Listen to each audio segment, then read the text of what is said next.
Well, you have heard about some great experiences from those scouts. Now let me take just a couple of minutes to share my personal story with you all this evening. As a kid, sticking your arm elbow deep into a goat mid-labor could undoubtedly be traumatizing. But when you grow up in a town with a larger population of livestock than residents, it's a rite of passage. Growing up on a farm in Angus, Texas, my dedicated parents and I would make the hour-and-a-half journey to Carrollton for troop meetings every Sunday. As a kid, scouting became my obsession, shaping my identity, bolstering my adoration for the outdoors, and challenging me to be a better leader than I was yesterday. Today, I hope to answer the question, what does it mean to be an Eagle Scout? One of the defining memories of my scouting career was my first trip to the boundary waters of Minnesota at Northern Tier High Adventure Base. At 14 years old, I was the crew leader of my crew and arguably one of the toughest high adventures out there. Our crew would be canoeing 106 miles over the course of 8 days, and I was meant to lead. We would have no phones, cell service, or connection to the outside world. Early the next morning, we were off, and not but a couple of hours in, I was struck with my first test as a crew leader, and the worst nightmare for any scout at Northern Tier, a cracked canoe. In such a situation, there's no turning back, no process to call for help, just a prayer that you heeded the Boy Scout motto and were prepared for every situation. As scouts, we use the greatest material ever made, duct tape. Over the next hour, we plastered the crack till all we knew was that the duct tape was thick enough to crack rocks. On our third day, we were faced with a 2.1-mile portage, and if that was not enough, it had decided to rain for the past 12 hours. At that time, no word struck more fear into my crew than the word portaging.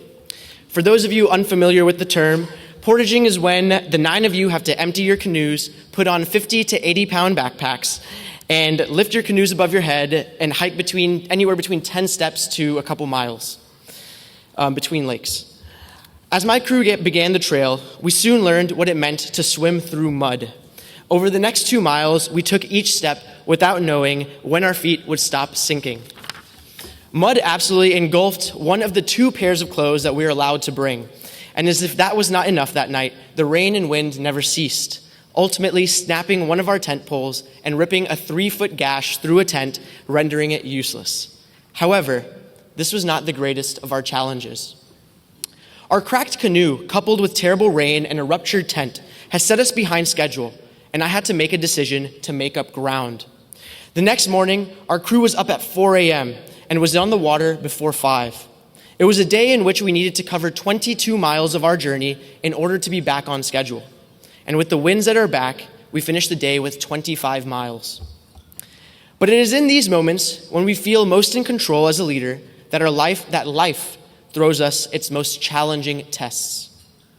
On the 6th day, while we were deep in the center of one of the largest lakes at Northern Tier, my leadership would come under the ultimate test. Within 10 minutes, the wind picked up to about 50 miles per hour, and a downpour of rain that made me rethink if the sun even had existed soaked us to the core. Within the next 10 minutes, 2 of our 3 canoes, including yours truly, mine, had flipped about a half a mile away from the nearest shore. It was at this moment I learned one of the most important lessons on my journey to becoming an Eagle Scout, the power of elevating those around us. In the face of the storm, we faced the task of righting our ships, lifting our soaked packs, and moving forward. I led our crew in song and hymn as we canoed against the wind and portaged in working towards getting to our destination. As scouts, we are taught to always be of service to others, to lend a helping hand, and to make a positive difference in the world. When we lift up those around us, we are not only helping them to achieve their goals, but we are also becoming better versions of ourselves. We become more compassionate, more empathetic, and more understanding. We become leaders who inspire others to achieve their full potential. Northern Tier taught me that there would be times in my life when we face insurmountable challenges. However, it is during these times we have the opportunity to prove our strength and our resilience. It is in these moments that we grow stronger and more capable. We develop a sense of self-confidence and a belief in our abilities. We learn to trust ourselves and to believe that we can overcome any obstacle that comes our way.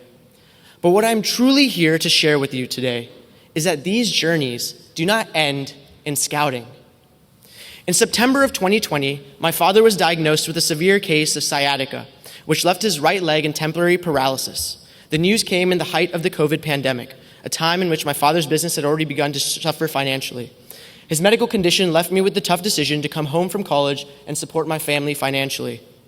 For the next few months, I woke up at 5 a.m., took charge of my father's convenience store and motel during his recovery. By December, my father had recovered. However, my family's struggles had inspired me to create something for myself. I increased my course load at UCLA to graduate early, and during the pandemic, took a risk at starting a company that I knew would thrive during the pandemic's restraints.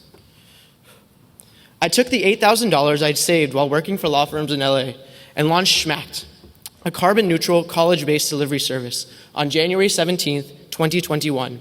Over the next few months, I built Schmack's website, moved to Austin, and begun working with wholesalers, commercial business space vendors, and student groups to turn my vision into a reality.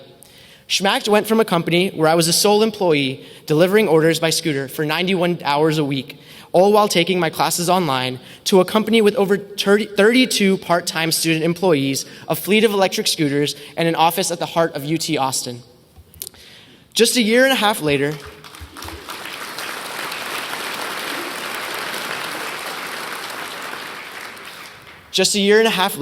Schmacked had completed over 24,000 deliveries, overcoming a competitor's DDoS attack, winter storms, and a dozen other struggles.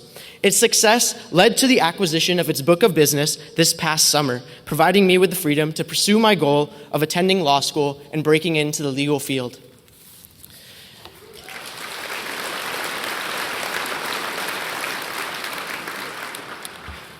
It is only by taking risks such as these that we can truly achieve greatness. When we take risks, we step outside our comfort zone and venture into the unknown. We are putting ourselves in a position to learn and grow, just as I did at Northern Tier. When we take risks, we may fail, but it is through failure that we learn the most important lessons in life. We learn to pick ourselves up, dry ourselves off, and try again. We learn that failure is not the end, but rather the beginning of a new journey. Becoming an Eagle Scout is a journey of self-discovery. It's a journey that challenges us to lift up those around us, to challenge ourselves in the face of adversity, and to take risks and innovate long after we achieve the rank. However, it is essential to remember that this journey is made possible by the support of those here today. Your contributions are invaluable to helping future generations of young people like myself embark on the journeys to becoming Eagle Scouts.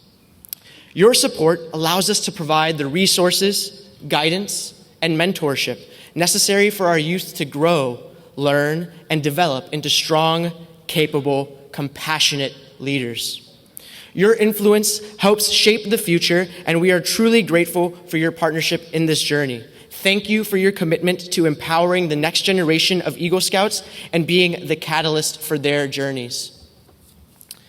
And so I leave you with my story and the man I continue to become as an embodiment of your support.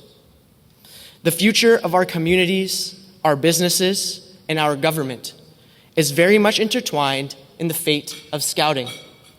I assure you that the next generation of innovators, pioneers, and leaders are my brothers and sisters in the scouting program. And thus, my story sheds light on a simple message that the lessons we learn in scouting are not clandestine or restrained to the scouting program. They are skills we take into the world and use to shape the future. Thank you.